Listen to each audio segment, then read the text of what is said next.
Continuemos con los formatos 1476, el 1406, que aquí quienes deben diligenciar estos formatos. El registro catastral, aquí se registra todo lo que tiene que ver con el impuesto predial unificado, el impuesto de vehículos, el impuesto de ICA, de industria y comercio, y este de las resoluciones administrativas relacionados con con las obligaciones tributarias de orden municipal o territorial. Aquí están los prevalidadores para las entidades que diligencian esos formatos puntualmente. ¿Mm?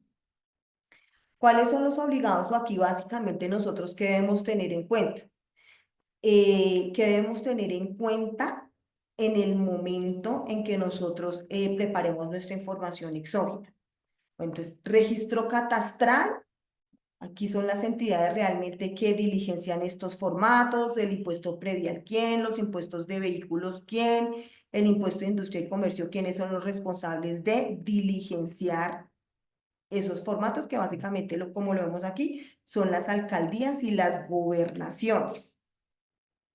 Estas son las especificaciones técnicas. Acá hubo una modificación y hubo una eliminación puntual, y es que se eliminó el valor del avalúo del predio como tal y se incluye el valor de la base del impuesto predial. ¿Mm? Hubo una modificación también, y es incluir el valor del impuesto predial acá. Digamos que eso es básicamente para un tema de claridad y de conceptos. Aquí tenemos cuál es el formato que debemos, bueno, aquí también de cara a esas entidades que elaboran estos formatos puntualmente, este tipo de aspectos ellos los deben pues considerar. No los voy a detallar acá puntualmente cuáles son, porque es de cara a ellos. Este es un formato nuevo para esas entidades que deben diligenciar esa información. Igual acá hay algunas especificaciones puntuales que ellos deben tener en cuenta en el momento que reporten, bien sea el impuesto predial, el impuesto del avalúo, los impuestos de industria y comercio. De cara a ellos. Aquí, ¿qué es importante señalar? Y aquí en esto sí me quiero detener, y es que la DIAN, como lo hemos venido mencionando, la Administración Tributaria tendrá en cuenta esas entidades para realizar esos cruces de información, donde ellos aquí básicamente ¿qué van a lograr detectar? Los incrementos patrimoniales, el valor de la venta o el valor mínimo de venta de los activos a declarar, y por supuesto los gastos por impuestos. De esa forma ellos nos pueden cruzar con esa información. Con respecto al tema del impuesto de vehículo, pues lo diligencian allá las alcaldías o las gobernaciones. Estas son las especificaciones técnicas propiamente que ellos deben tener en cuenta en el momento de diligenciar y tener en cuenta estos aspectos que se mencionan aquí. Les quedará de material de consulta, pero pues insisto, es de cara a esas entidades que presentan esta información. Aquí, ¿qué debemos tener en cuenta? Cuando la DIAN haga esos cruces de información con esas entidades, el valor mínimo de venta, ya lo mencionábamos, de los activos a declarar, el gasto por impuesto de vehículos y otros, ¿cierto? Entonces recordemos que en donde uno, en que, bueno, depende también, ¿cierto? El objeto social de la compañía puntualmente, si ese gasto por impuesto de vehículo es deducible o es no deducible, pero independientemente de su deducibilidad o no, yo lo debo reportar. Recordemos por allá que en el 1001, como nos lo mencionaba Alexandra, hay una columna que indica deducible y no deducible. Bien, aquí con el formato 1481, que básicamente este nos habla del impuesto de industria y comercio. Entonces, aquí, ¿qué se debe reportar de forma consolidada? Pues las declaraciones iniciales o las correcciones que presenten los contribuyentes respecto del año el cual nosotros vamos a informar. Estas son las especificaciones técnicas. Esto va de cara más como aspectos importantes, pero de cara a las personas que elaboran a las entidades, perdón, que elaboran estos anexos puntuales. Aquí que cruza la administración tributaria. Ellos cruzan la información reportada de este formato respecto a la deducción al descuento tributario tomado por los contribuyentes o en el formato 1001 o en el formato 1004, en cualquiera de los dos. Este formato 2631 es de las resoluciones administrativas. Bueno, aquí básicamente que reportan estas entidades, los actos administrativos que se expiden las autoridades municipales o distritales, reportan las liquidaciones oficiales con el impuesto de industria y comercio, avisos y tableros, resoluciones que imponen sanciones o incumplimiento de obligaciones tributarias o, por ejemplo, aprobación de devoluciones y o compensaciones. Y aquí tenemos la cuantía de quiénes son los que están obligados a reportar. Estos son todas las especificaciones técnicas del formato, los tipos de obligaciones. Dentro de, bueno, aquí tenemos el formato 2683, información a suministrar por las entidades que otorgan, reconocen, registran o cancelan o suspenden las personerías jurídicas. Entonces, aquí se reportan esa información de esas entidades donde se canceló o donde se suspendió la personería jurídica, así como también las personas que actúan como representantes legales y también las que integran otros tipos de órganos directivos. Estas son las especificaciones técnicas,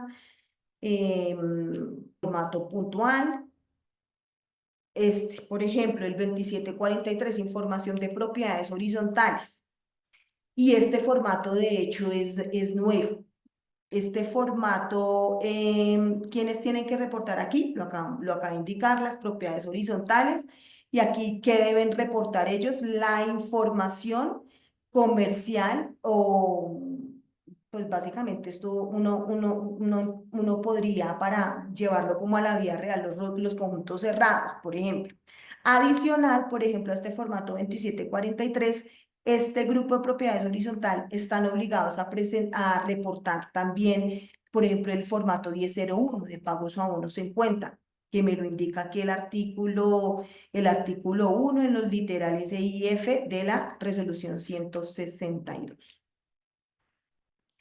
Estos son las personas que están también obligadas, que ya lo mencionamos, estos son los topes o las cuantías, vienen todo el tema aquí de las especificaciones técnicas y la carátula como tal del formato de propiedades horizontales.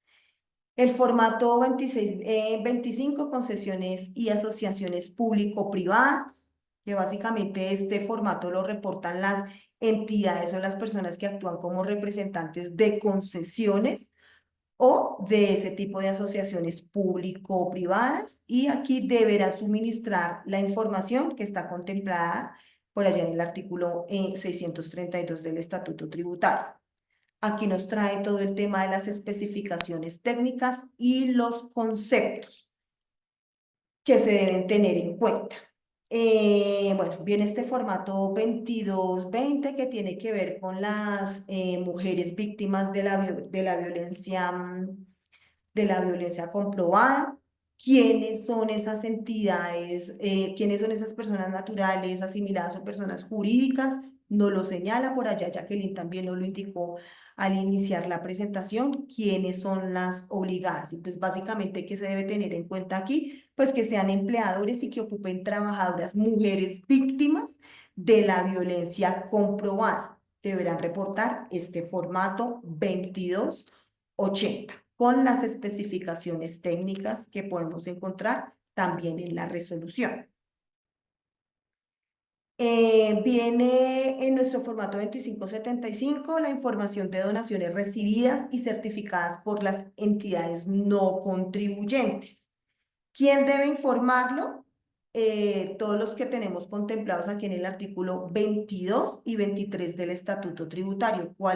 ¿Qué se debe reportar? La forma. Entonces, que la donación fue certificada, cuál es el monto de la donación certificada, el tipo y el documento de la persona que dona, nombres y apellidos o razón social del donante. ¿Mm? Recordemos que para este tipo de donaciones, pues por supuesto debemos tener ahí una certificación. ¿Qué se informa? Las donaciones recibidas que fueron debidamente certificadas por los donantes. Y aquí vienen todos los aspectos técnicos y conceptos que debemos tener en cuenta en el momento de relacionar esta información. Aquí tenemos el formato 2574 que nos habla de la información de no causación del impuesto al carbono por certificación del carbono neutro. Hay unas entidades puntuales que deben reportarlo, que pues básicamente quiénes son los responsables, los contribuyentes del impuesto nacional al carbono, qué información reportan, la información con relación a la documentación que acompaña la solicitud de no causación del impuesto por parte de los sujetos pasivos que certifiquen el carbono y que se informa aquí en nuestro INDAVI también lo podemos encontrar y vienen todas las especificaciones técnicas que debemos tener en cuenta en el momento, esas entidades, de hacer este tipo de reportes.